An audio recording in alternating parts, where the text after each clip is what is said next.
Hello, I'm Nancy, and I'm going to show you how easy it is to make delicious and nutritious multigrain bread. It's so simple, just follow along with me and you'll be able to do it yourself. We're going to start with 1.5 cups of flour, and we're going to use multigrains. I have millet, 1/4 cup of millet, 1/4 cup of rye, 1/4 cup of whole wheat, and 1/4 cup of buckwheat. We're going to just mix these together. Keep in mind that for a good rise, you have to have a majority of wheat flour. And since we are using so many flours that are not wheat, we're going to add 1 tablespoon of gluten to give us assurance of a good rise. After you've added the flours together, 1 tablespoon of yeast, and I use Fleischmann's instant dry yeast, 1 tablespoon, and then 1 tablespoon of brown sugar, and mix it all together before you add the salt. I'm going to mix the flours together, and then I'm going to add 1 teaspoon of salt. And it's important to stir the flours together before you add the salt, because the salt will kill the yeast if you add it directly on top of the yeast. Now I'm going to add 1.25 cups of warm water. And the water should be maybe about 100 degrees, a little warmer than you might think. In the days of our grandmothers, they used to say it had to be body temperature, but actually with the new yeast, it can be 102 degrees. And of course, the yeast loves that extra warmth. And now the dough is very heavy, almost too heavy to stir with a spoon. So I'm going to flour the counter here and dump the dough out onto the counter. I'm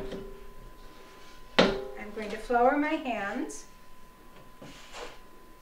Although the dough is too sticky or too heavy to stir, it's still very sticky. So I'm flouring my hands, and I'm going to pull the dough together on a bed of flour here and knead the flour into the dough. And the kneading is done primarily with the heels of the hands. You push and you pull, and you keep working in more flour. And at this stage, you don't need to worry about getting too much flour into the dough. I'll show you the marker to look for when you feel you have adequately kneaded the dough and have kneaded in enough flour. Baking bread is the one thing that you can bake without measuring your flour closely. You really can tell when you have added enough flour by the feeling of the dough. So when you're baking bread, it's really the only time that you can scoop up flour and add it directly to the dough. You'd never do that if you were making a cake. So I'm kneading here.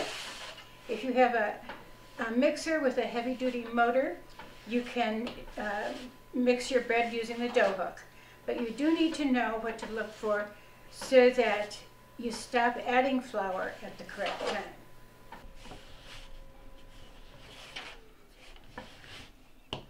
I think I have added enough flour now, and the way to tell for sure is to take the dough and turn it completely inside out. Can you see how rough this is on the inside? That's because there is the least amount of flour on the very inside of the dough. Flour your fingers and take a substantial pinch and count to 10. 1, 2, 3, 4, 5, 6, 7, 8, 9, 10. Pull your fingers away. The dough should be only slightly sticky on your fingers.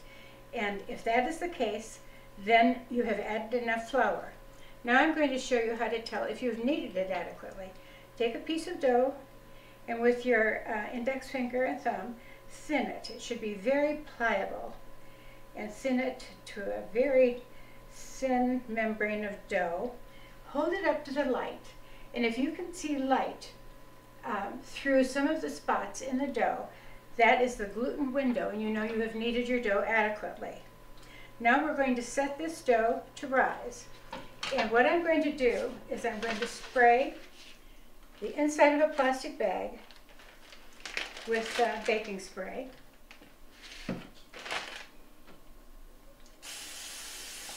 And I'm going to put the dough in the plastic bag and press it down to a flat disc. Don't seal the bag, and then you set the dough aside to rise. You're saving yourself some dishwashing by using a plastic bag, and it works really well. All right, now our dough has risen. It took about 40 minutes. And what I'm going to do is I'm just going to very, very gently knead it down. I'm just trying to press some of the gas bubbles out of it. It no longer needs to be kneaded per se. And now I'm going to shape it. Very, very light sprinkle of flour on your board. And this will be the top of your loaf. We're going to lay that, this is the top. I'm going to lay it down now, and the bottom of the loaf is facing up. And I'm going to squeeze the dough together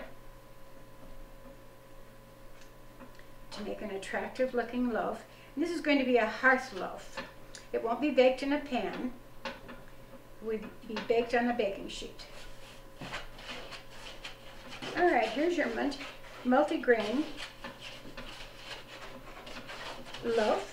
We're ready now to set it to rise, but first we need to put an egg wash on it. I'm going to spray the baking sheet and set my loaf on top. And I'm going to brush it with an egg wash, which is 1 egg white beaten up with about a tablespoon of water. When you use an egg wash, always dip your brush into water first and then into the egg.